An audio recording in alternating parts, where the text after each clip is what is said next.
Hello, everyone. Thank you so much for coming. My name is Kate Younger. I'm the research director of the project Ukraine and European Dialogue at the Institute for Human Sciences. Our project is dedicated to the proposition that Ukrainians and the rest of Europe have much to learn from each other, that it needs to be a process of mutual exchange. So in that regard, we bring fellows to the Institute here in Vienna. We organize events, have publications. And so it's in the framework of that I actually got to know Andrey to begin with, who was our fellow back in 2017. And so it's a real pleasure to welcome Andrey Kurkov back to Vienna. Thank you. Yes. Good afternoon. Andrey Kurkov barely needs any introduction here in Vienna, as he is extremely well known across the German-speaking world and indeed the world as a whole. He's the author of nearly 24 novels, as well as children's books, television and movie scripts, radio dramas all over the place. His works have been translated into 37 languages. He's a frequent commentator on current events in the Ukrainian and international media, and he is president of PEN Ukraine. It's such a pleasure to have you here with us today for our conversation, so thank you. So just to give a little bit of background as to where this conversation, the idea for this conversation came from, as the theme was being settled for this year's Vienna Humanities Festival, Hope and Despair, it happened to be right around the time of the Ukrainian presidential elections, which elicited plenty of feelings of both hope and despair in the Ukrainian electorate and more broadly. In a way, this is something that I'd love to hear your thoughts on. There are some ways in which it feels to me like the election, in which, as we know, the comedian and non-politician Volodymyr Zelensky ended up winning 73% of the vote over the incumbent Petro Poroshenko. In some ways, this election to me felt in some ways like a referendum on hope and despair in Ukraine, right? So there's the hope of the post-Maidan era. Has something really changed since 2014, and does Poroshenko need another 5 years to keep working on what's developed? Or, on the other hand, has a sense of despair set in as the war continues on in eastern Ukraine, as things don't feel like they're changing fast enough, and we need to bring in new blood to sort of get a fresh start. What do you think, with now the perspective of a few months, I know a few months have passed since then, did you get a sense that there was this dichotomy going on in public discourse, among your friends, you personally, between hope and despair? Well, it's a very broad question. I know. I don't know what to start with, where to start with, but maybe there are several aspects we should mention before trying to paint a social picture of Ukraine. What we had in 2019 during the election. One can say it was a takeover by one TV channel of a whole country, because the comedy show team became from virtual real and won the election, or the representative, the producer won the election and then brought the team to govern the country. Is it comparable to govern the TV channel or one program or the country? Of course, it's not comparable. But the fact that 73% of the voters gave their votes to this team, I mean, it does say that they felt despair, thinking that Poroshenko will continue, or they gave lots of hope, thinking that somebody who doesn't know anything about corruption, let's presume, will change the country using the people who are completely new and never were engaged in political or other activities. So at the same time, 25% of Ukrainian voters, I mean, they showed despair with the result of the elections, and they even, instead of a frame, sort of dark frame, or what do you call it, obituary frame, on Facebook, they united their avatars with like 25% picture. Yeah. And then now people say that actually now it's not 25, it's like 15, and it's diminishing. And does it mean that the people who actually were pessimistic are becoming optimistic or realistic or not? But obviously the situation is changing. And we have now several months Mr. Zelensky in power, and people who actually were very pessimistic, I think they expected situation to be much worse. People who were very optimistic, they expected the situation would be much, much better. But still he has incredible 80% of support, if we believe statistics, which makes him comparable to Putin, who has also, or used to have 80% of support. But obviously, I think this this kind of sort of feeling of the situation in Ukraine doesn't give you grounds now, neither for much hope nor for great despair, because everybody is looking and waiting something should happen. Well, something happened a couple of days ago, but it is not what we expected to happen. But generally, I think we are now in the transitional period from the old elite to the new elite via no elite. So I think what we have now, actually, no elite is trying to govern the country. So you would characterize Zelensky and his team as a non-elite? For the moment, yeah. So going back to thinking about the hope that you can find in a situation like this, one thing that a lot of people have written about Zelensky is that he inspired so much hope because he was this empty vessel onto which everyone could push their own expectations, that they could sort of push their own vision for what the future would be because he so actively avoided taking any real positions on anything. Do you think that that's a fair characterization of what he's done? It is more or less fair, yeah. I mean, he is famous for being funny about the politicians of the previous generation. His humor was very nasty, sometimes very politically incorrect, like he was speaking on the physiological problems of some deputies and some politicians. But I mean, he made people laugh. And people are used to think that actually if somebody makes you laugh, it means that he has a lot of energy and he is sharing his energy through laughter. But I mean, you cannot actually rule the country with laughter. And now when he changed role, I mean, he is supposed to be very serious now, even sadly serious. But I mean, in order to be accepted as some serious politician, you have to show some experience, to show some deeds, some achievements, etc. And I'm sure he is permanently looking for achievements he can achieve very quickly, which is not very easy in Ukrainian politics and at all in politics. Yeah. So I remember him being compared really during the elections to an empty bottle which can be filled with good wine or bad wine or milk or yogurt or something else. But I mean, the question is who will fill this bottle and with what? And it's a very strange cocktail now. And nobody is sure who filled the bottle. Because I mean, some of the, we used to think that actually the leader is seen through his entourage, through his political party, allies, etc. The political party, which is called servant to the people, was virtual and politically remains virtual, although it has faces and it has majority of seats in the parliament, but it includes people with almost opposite views, with contradicting statements, etc. And there are some already conflicts which were unavoidable in any way.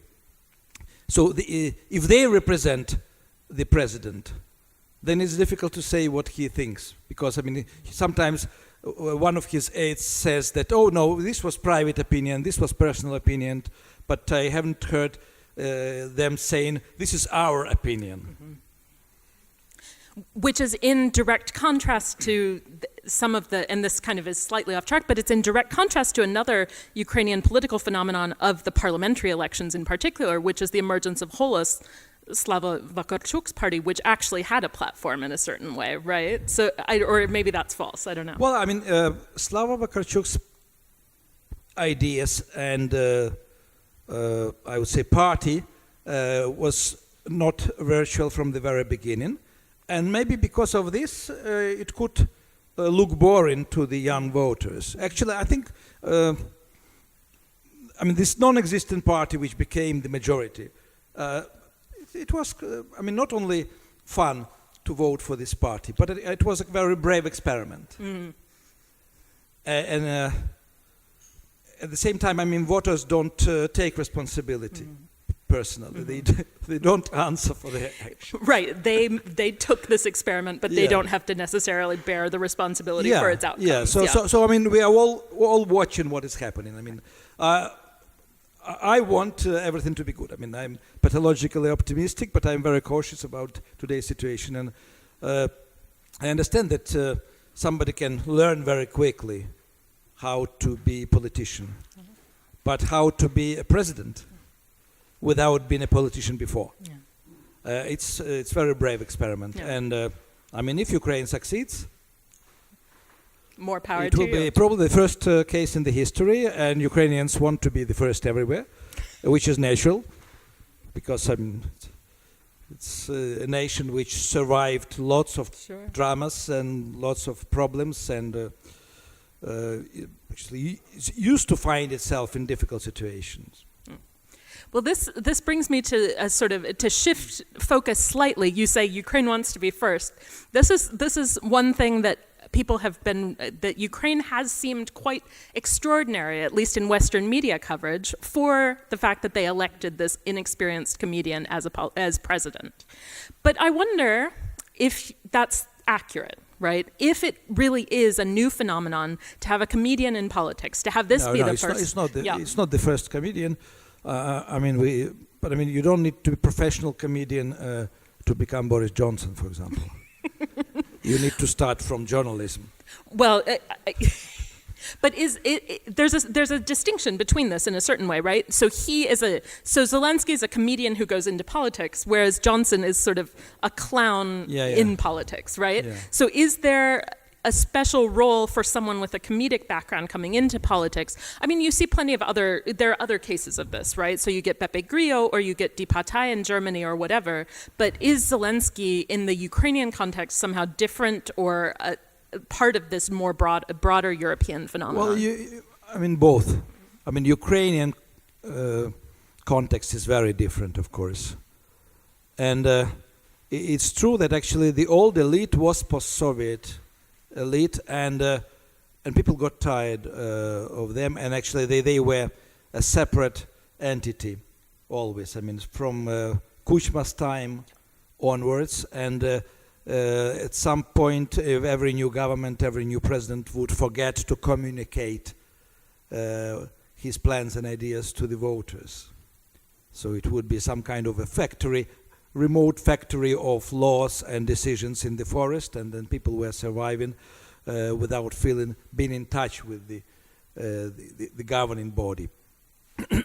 And in contrast to this situation, Zelensky from the TV was very easily accessible. Mm-hmm. He was, of course, he was for 4 or 5 years on TV screen as President Goloborodko. So, and you know that, we love celebrities, especially TV celebrities. And, I can understand that people subconsciously felt that actually somebody who managed to stay as the president in sitcom for 5 years definitely can do 5 years offline. This is interesting. So do you think that his image as president on Servant of the People dominates more in people's image of him than him as a comedian? Or because the sense I have of that show is it's quite earnest, right, in a certain way? I think actually, the image of the president is much stronger than anything else. Because, he did a lot of sketches. But, he has a very specific voice, easy to recognize in the darkness. And he was this television or televised president. So I think this is the main image of him in the heads of people who watch TV. And I think some of them are now disappointed because he he stopped making them laugh. Yeah. Yeah, but it's person with the same voice, same face, same manners, but no bicycle, because in the film he was traveling to his office by bicycle, and no fun, no humor. Real life got in the way. Yeah. Okay, so that's how Zelensky fits into the Ukrainian political scene. But I wonder about this sort of how he fits into this broader, maybe European trend towards comedy in politics. And the reason that I'm saying this is because I think that there's always been a relationship between humor and politics, obviously. But it seems like for a long time it has been humor's role is to critique power, whereas now there's this sort of infusion of humor and comedy into power. So you see that with Zelensky's election. You see that with, a clown like Boris Johnson occupying the prime minister's seat. Do you think that's something that's changing? The general world tendency is that actually politics approaching show business, and it is part of show business in America, maybe less in England, but still funny. More in Italy. So I mean, it is a world tendency. But of course, I mean, if you think that somebody who is a comedian becoming a president in the country which is at war, yes, making lots of promises also on the billboards and verbally, and then after the victory, starting explaining, sometimes himself, sometimes through his aides, that these promises are unrealistic. And people actually don't complain, which means that they knew that the promises were unrealistic, or at least half of them knew. And they still expect actually him to become a productive and positive president. But at the same time, I mean, being a president of Ukraine in the times of Putin and Trump, which have very specific senses of humor. So I mean, I think maybe he was trying to make Trump laugh, because I mean, you can win victory. I mean, sort of friendship and a nice relationship with the humor, which is normal situation at the table. Yeah. But generally, I mean. Well, I wonder if there's a certain way in which, so one of the most notable things I think from Zelensky's first months was even before his inauguration when he posted on Facebook. So the Russian government said, "Oh, we're willing to start handing out more passports, right, to Ukrainian citizens." And Zelensky posts back this really almost this message that had almost a trolling tone to it, of saying, "Sure, go ahead. We don't care, because our people know, they'll look at you and they see what sort of future awaits them with a Russian passport." And I wondered, and this was like one of the first times where he really impressed me. And it almost felt like he was able, with this sort of entertainer or comedian's way of seeing things, of spinning things, to get at this very serious issue from a humorous angle. I wonder if you think that that's a fair characterization. Well, now actually the members of his political party are talking about double citizenship as reality, as long-awaited reality. From my personal point of view, it is a very dangerous idea. In both understanding in Zelensky's words, I mean, this invitation for Russians to come and to become Ukrainians.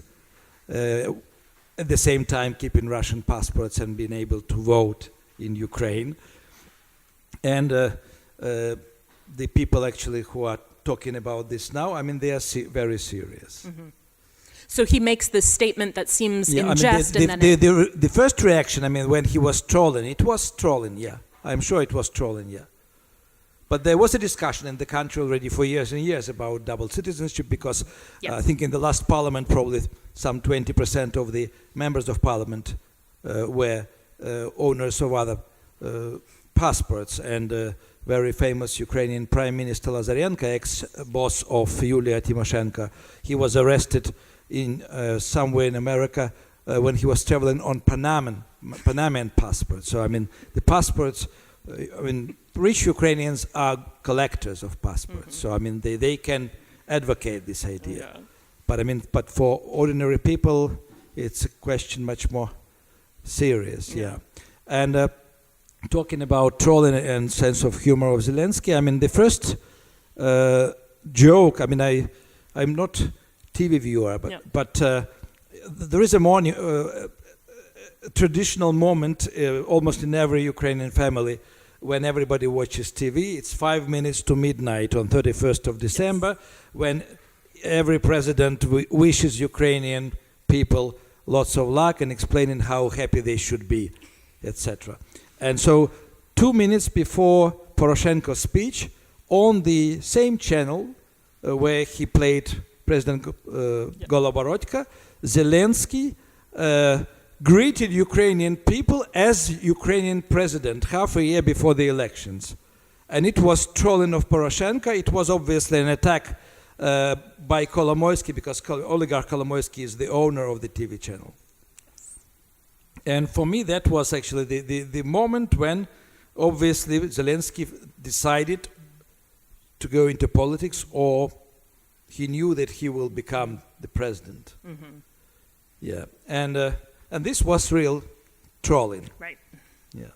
So there are ways in which it can function as a precursor to, so this trolling in a certain way functions as a precursor to then something real. You know what I mean? Because in both of these cases, there's this, he makes these public statements that are presented as jokes or trolling, and then. But I mean, he loves YouTube monologues, and he did a lot of YouTube monologues before the elections, addressing Poroshenko, like giving him 24 hours to answer the questions, or to come or not to come to the stadium, etc. And now this time is gone. He is the president, and he doesn't send this kind of monologues neither to Putin, nor to Lukashenko, nor to Trump. So it's different life now. So I mean, his set of mind and manners changed now. He is not using the weapon he likes and he used to, but I don't know whether he has teachers who can teach him new methods of achieving the goals. Yeah, well, we'll see now, because he finds himself in a very tricky international position, does he not? So I wonder if we could leave that aside and shift slightly. So we've been talking about the role of humor in politics, but I also wonder about the role of humor in maintaining a sense of hope in society, right? So I think this is something that you are a master of, in fact, is writing in a darkly humorous way, while being, as you describe yourself, a perpetual optimist. So how do those two go together? Is the way that you think about the world, how does that reflect itself in the humor that you write with? Well, I mean, in general, I use humor instead of reminding the readers that there will be happy end. If not in this novel, then in the next one. Because actually, I mean, even if you describe very dramatic situations, if you describe it with irony, self-irony, or sad humor, or black humor, it gives you hope. It gives readers hope. So I mean, it makes like a filter that doesn't let anger or despair get through.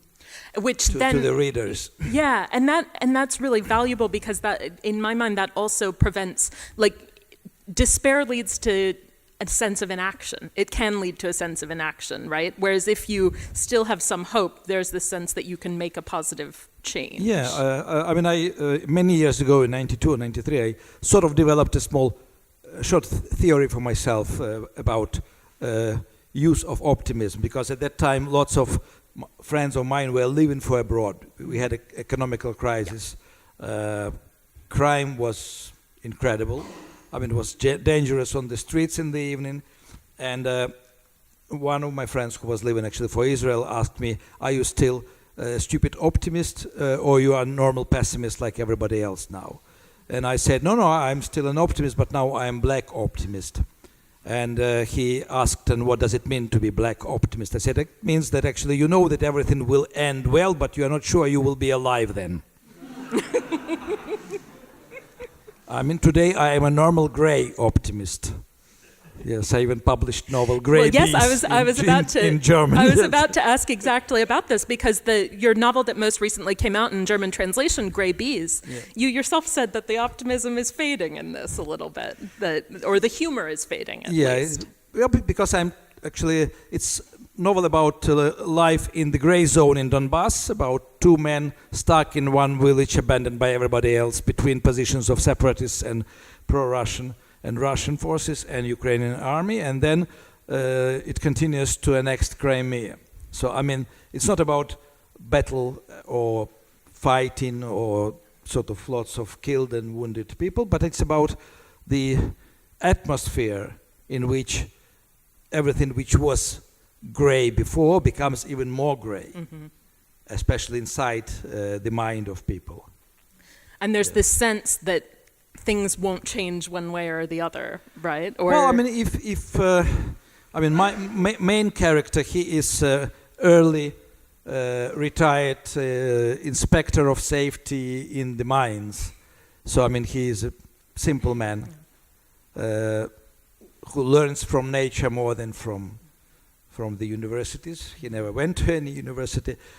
So for this kind of people, and I traveled 3 times to the war zone, I mean, they accept what is happening as a new reality, and they try to adapt their life. But of course, I mean, it has an influence, impact on them. So, and I remember in 2015 when I was traveling along the front line on the Ukrainian side towards Severodonetsk, people, locals didn't want to talk to strangers.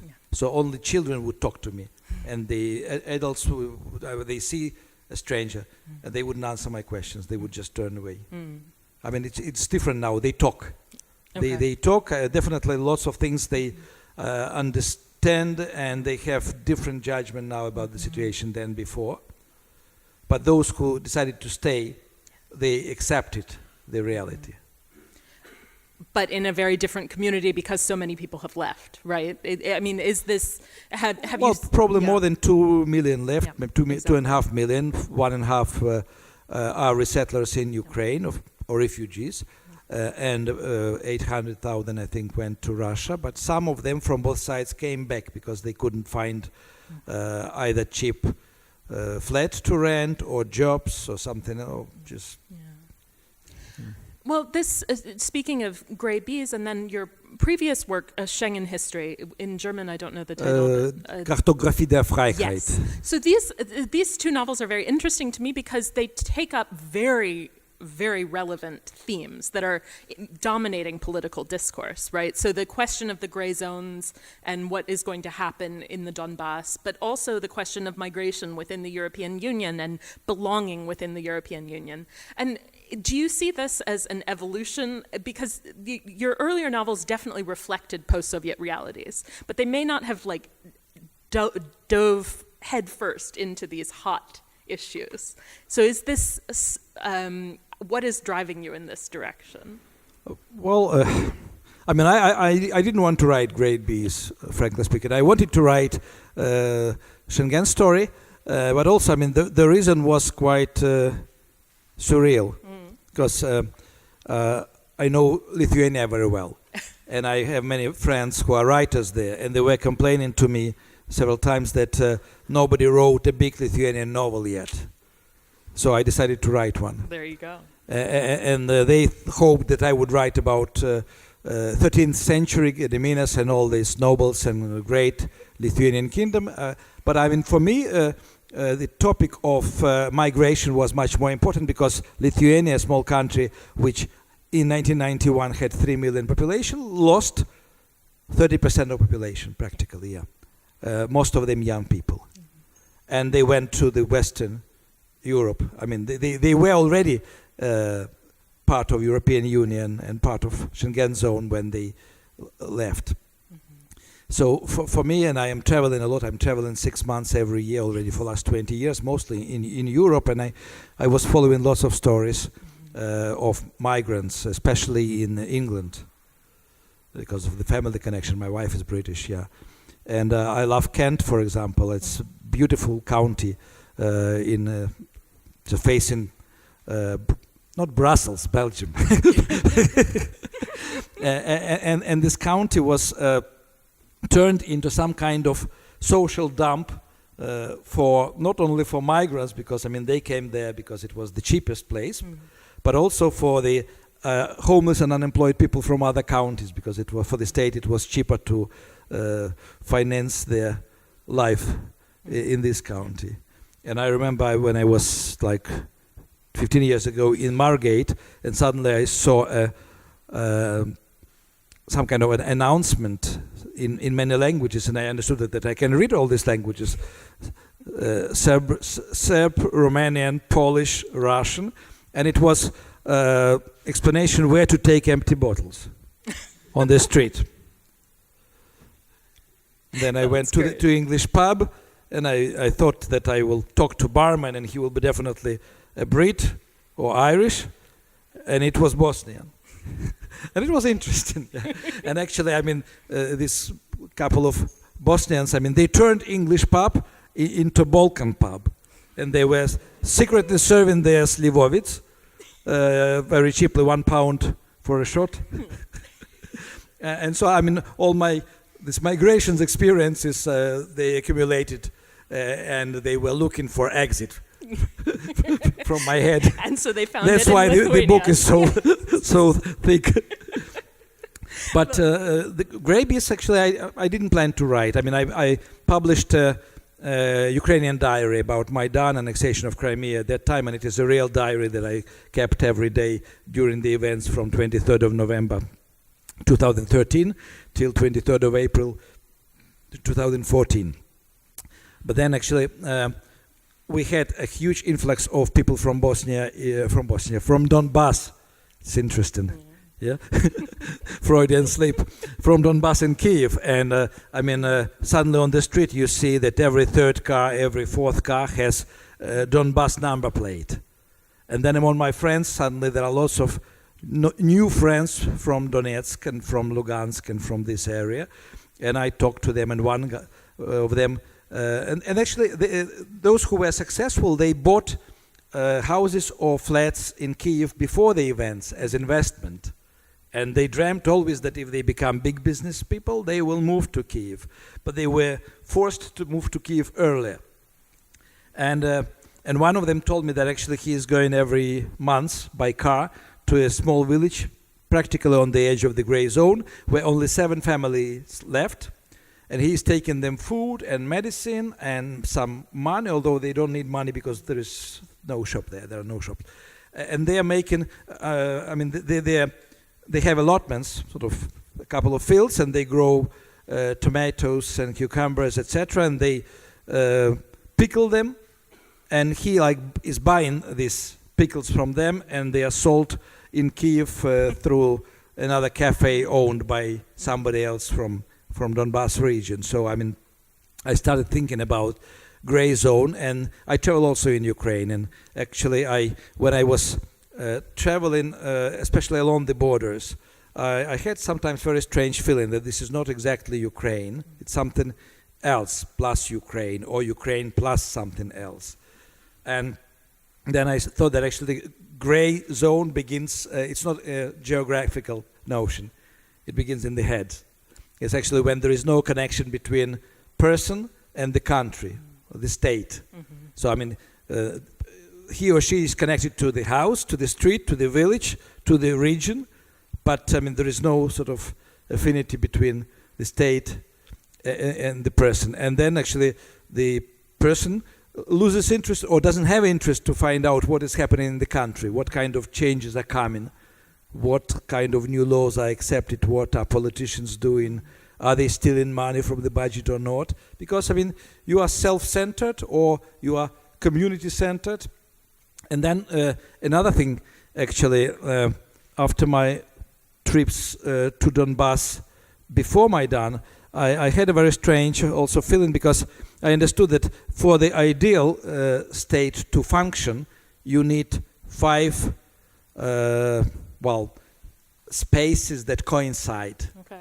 Yeah, like geopolitical space at the border of the country. Mm-hmm. And then inside this border you have legal space, which means that the same Ukrainian laws are functioning on Ukrainian territory. financial space, the same currency.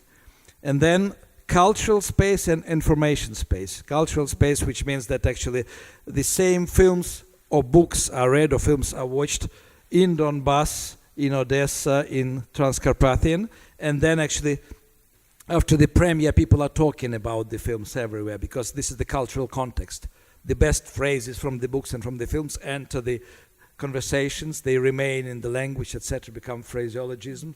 The same about songs, etc. But Donbass and Crimea were never covered by Ukrainian cultural space. They were part of Russian cultural space. And the same goes about information. So, I mean, they were never checking Ukrainian sources of information. They were watching Russian news about Ukraine. And my sort of strongest experience in this sense was that when I asked a person, I think Starobelsk or somewhere else, whether he goes abroad or not. A man of 50, he said, no, I never go abroad. Sometimes go to Moscow, to Rostov, but I never go abroad. So, I mean, this eastern border didn't exist in his head, and I think it was quite a typical answer. Because for these people, actually, if Russian culture and Russian information are not foreign, then Russia also is not foreign country for them.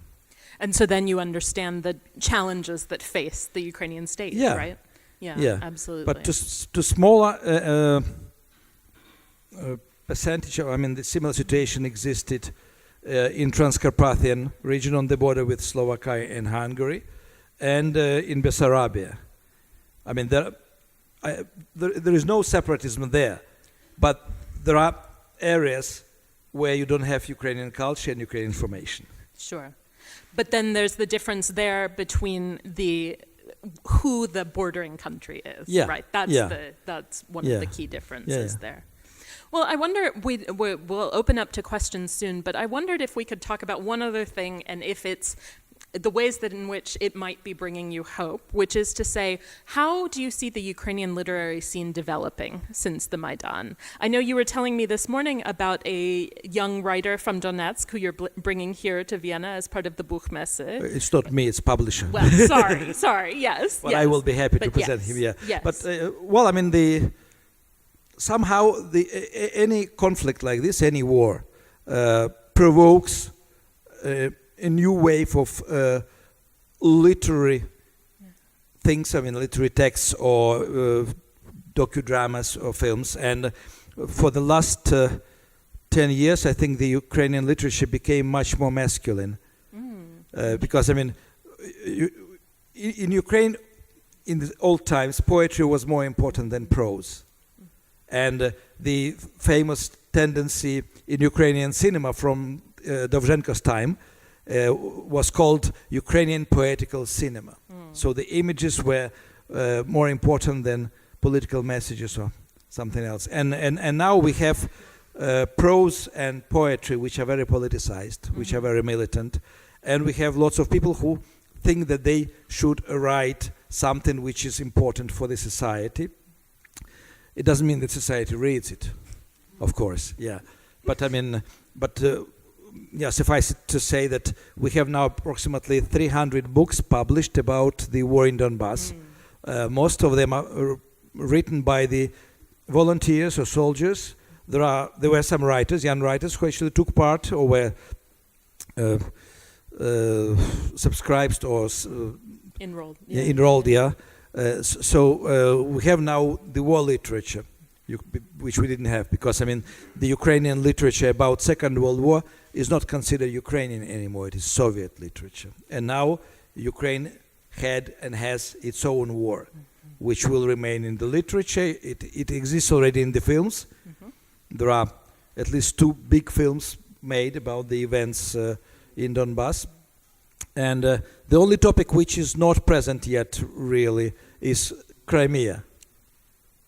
Yes, in some ways that's harder. Yeah, it's harder to work on, and I mean I had to do research on the situation now through my friends Crimean Tatars for the Grey Bees novel, and it was not easy. Yes. Because, I mean, people who are in the Crimea, they are afraid to answer questions by email or by messengers. They're sure that they are checked. And those actually Crimean Tatars who are, or about 15,000 left Crimea and moved to continental Ukraine, most of them cannot come back. Yes. So they don't have the up-to-date information. Yeah. That makes it much harder. Yeah. Yeah, I completely understand. But we have also writers who are Donbass refugees. And the most well-known ones are Vladimir Rafeyenko from Donetsk, who started writing in Ukrainian. Now he wrote a novel in Ukrainian language after receiving 2 big Russian literary prizes before the events, because actually he was not published in Ukraine before Maidan. But he says now that even if Donetsk comes back to Ukraine, will part of Ukraine, he will not go back there. He will not be able to live with these people, next to these people. And another interesting writer who writes in Ukrainian, Alexei Chupa. His book will be published next month by Haimon Verlag in Innsbruck, and he moved to Lviv, and he will come for the Bukhvin. So I invite you to check the program and to come for the launch of his book, because he's very interesting guy. I mean, it's true to say that actually Donbass people had, especially intellectual, they had different mentality, and I think they needed much more courage to be intellectual in the society where hierarchy was like in the prison or in the army, and the cult of physical force was much higher than the cult of moral authority. So to become a writer in that environment is much... it was not easy. Yeah, I can imagine. Well, we'll open up to questions from the audience now. So if anyone has anything for Andrey, please.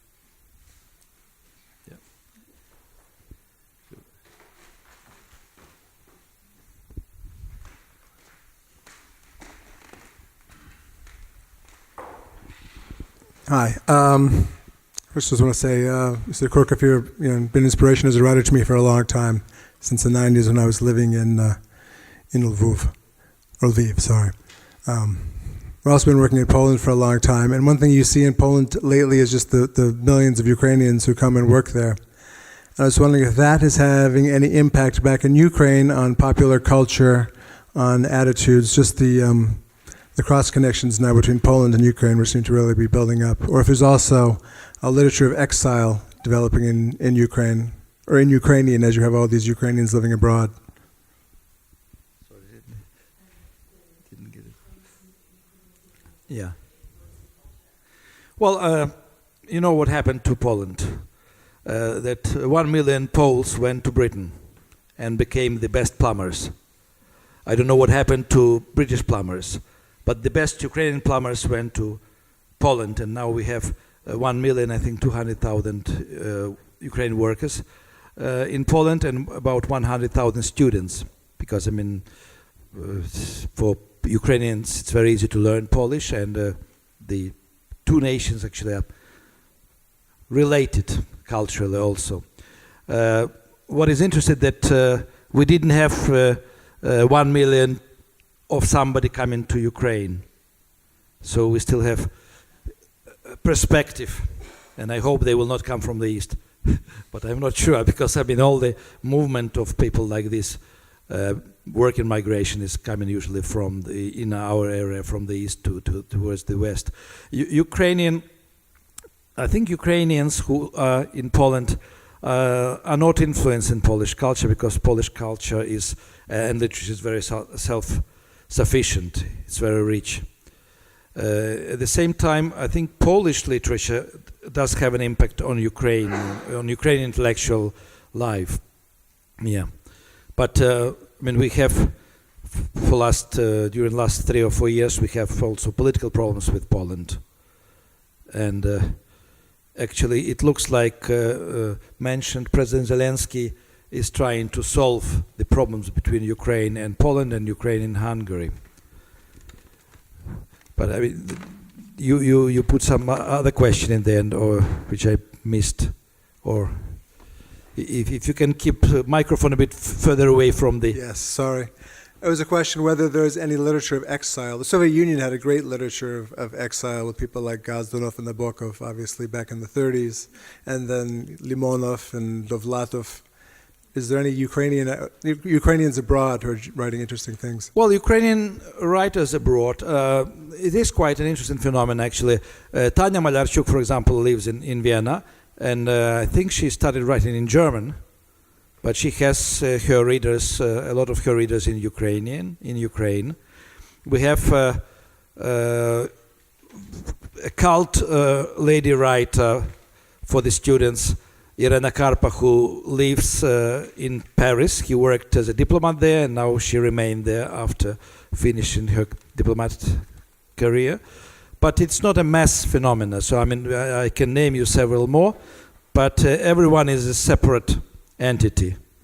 It's not like we have diaspora literature written by Ukrainians in America and Canada in the last 100 years, and this is a huge thing, and there are scientists who are studying it. It's sometimes interesting, but it's more important from the historical point of view to learn the history of diaspora. Yeah. But otherwise, we don't have clusters of Ukrainian writers outside of Ukraine. In fact, one interesting phenomenon actually is going the other way. I've heard you talk a little bit before about Russian writers who move to Ukraine as a sort of exiled writing community in a way. Is that a phenomenon, you think? Well, we have a number of journalists and poets and writers from Russia who moved to Ukraine because they thought that Ukraine is a more democratic type of another Russia. And it makes actually Ukrainian intellectuals very angry because they don't want Ukraine to be democratic Russia. They want Ukraine to be democratic Ukraine. But some of these writers, I mean, they even started learning Ukrainian in order to speak it, not to write in Ukrainian. And I cannot say that they are popular or they are well read in Ukraine. They just represent something more political than artistic by their presence, yeah. And this is probably also connected with the trolling, Zelensky's trolling Putin, that you can send us more of this. But again, I mean, it's a very dangerous invitation because, I mean, you never know. Russian Secret Service is very talented and inherited all the methods of ex-KGB, and we can get a couple of detachments of democratic writers who will be colonels or majors in reality.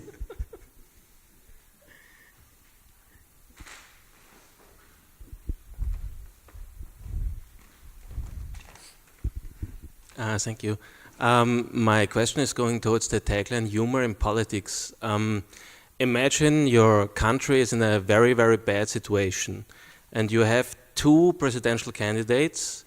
Both of them have quite good ideas. Their policies are very, very good, you think, or quite good, and they are quite similar. But one candidate is really, really hilarious. So he has a lot of humor. His press conferences are practically comedy shows. He cracks jokes one after the other. So he's a really, really funny person, or she, by the way. So the candidate is really, really funny. The other candidate is not funny at all. This person is very, very serious, does not know jokes at all. So my question is, which candidate would you choose and why? Well, I will look for the third one, of course. I think, I mean, I am afraid of depressed politicians, and hilarious politicians actually usually mean that they are happy, which means that they don't want to become sad, caring about the problems in the country. I think, I mean, if you have said somebody who is very funny and very clever, maybe I would go for such a person with a very clever humor, because I mean humor has lots of different levels, and usually people who are hilarious or taken as hilarious by everybody else, they represent the lower levels of humor.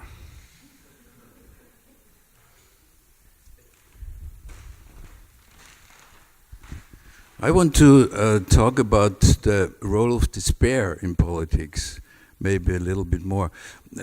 We can watch that many politicals, they use the despair to make politics. They tell stories about catastrophic things. They tell most of them lies. You see it in America, you see it in Hungary, you see it in Turkey, and you see it in England. And then they make the people fear. They give them fear, and when people believe in them, then they give them hope. First, they make them despair. And then they give them hope. If you vote me, my party, and so then it will be better. And I'm the only way. So this is the way how people vote them. And this is a very usual way to make politics. And my question is, why is this trick, a very simple trick, working? Well, it works because of the very low level of general education everywhere, I think.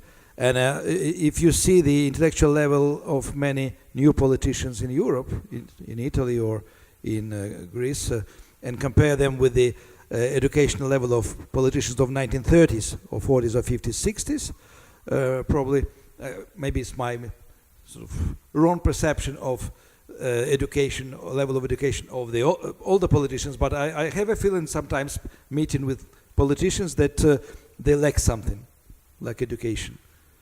But generally, I mean, people, it's very easy to divide people by fear. And the war in Donbass that we have is the result of this, also of this division of people performed by the politicians who wanted not to propose ideas, but to control their potential voters on the regional level. So, I mean, like Western Ukrainians were always said by their politicians that you should be afraid of Donbass because the bandits will come and take over your businesses. And then the people in Donbass, they were told by their politicians that the Ukrainian nationalists from the West will come and will force you to speak Ukrainian and will throw you out to Russia, etc. And I believed it wouldn't work because, I mean, I've been following these political games for 20 years. And, I mean, after 20 years it worked. I mean, it created this border, which one can say this, the border between two mentalities, collective Soviet mentality or post-Soviet and individualistic Ukrainian. But the cliches still exist. I mean, the cliches were put into the heads by the politicians. And it is much easier to do then, for example, to try to unite all the regions by not, by the idea not related either to language or to the region or to the industry or agriculture, but by the ideas of purely political origin. So, I mean, in Europe you have battle of ideas. So, I mean, you have fight between liberals and conservatives, etc. In Ukraine, we don't have. I mean, we have 350 political parties registered in the Ministry of Justice. There is no political party which can be called conservative or liberal or really socialist or something else. So, I mean, from my point of view, I mean, they all should be shut down and re-registered and with a much on much sort of more strict conditions, because unless people understand that actually you are voting for the ideas and not for the promises and faces, the situation will repeat itself. So, I mean, one politician will create image of enemies of the politicians who are against him, but I mean, they will be not representing the political ideas. They will be representing financial clans, regional elite, or something else. Could humor destroy this game? Humor can influence this, and actually I think TV humor could destroy it, but somehow this topic is not interesting for the comedians in Ukraine. Because as I remember, actually there were no comedy shows based about cliches political cliches and the social cliches which exist in Ukraine. I don't know why.